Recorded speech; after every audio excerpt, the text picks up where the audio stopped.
Ekitabo kya Zaaburi eshura ya 40 ekyeshongoro ky'okusiima Mukama n'okushaba okuhwerwa. Aha mukuru w'abeshongozi Zaaburi ya Dawudi. Kategereza Mukama n'okugumisiriza, yantega okutu yahurira okutaka kwanje.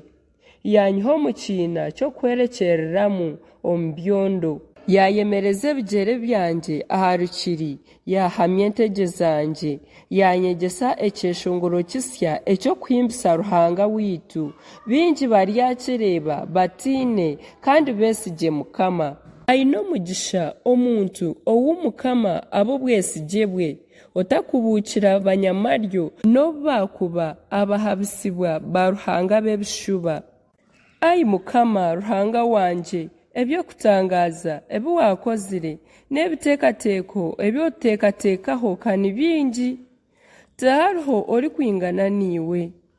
Kunakwenda kubigamba n'okubitondoora ni bingi, tibiri kubaasa kubarwa.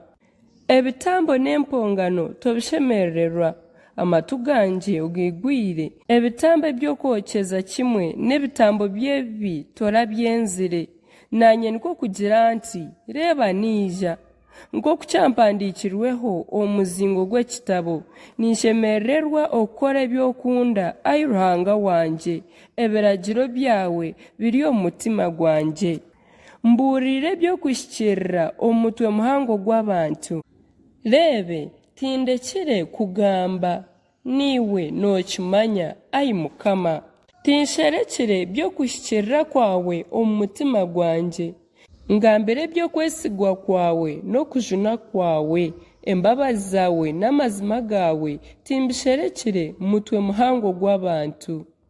Ai Mukama, otanyima okusaasira kwawe kwingi, embabazi zawe n'amazima gawe bigume bindinde. Ahakuba obubi bwingi obuhingurine bunyehinguririze, eby'okutahikirira byanje bimpikireho, byanzibira kwimusya amaisho, ni bingi okukira ishokye ry'aha mutwe gwanje, omutima gwampa omunda.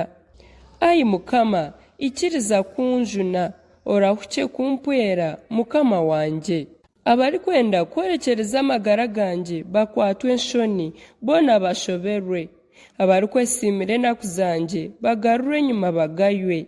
Abarikunterera enaku nibagira bati otyo otyo, bashobererwe kimwe ahabw'enshoni zaabo.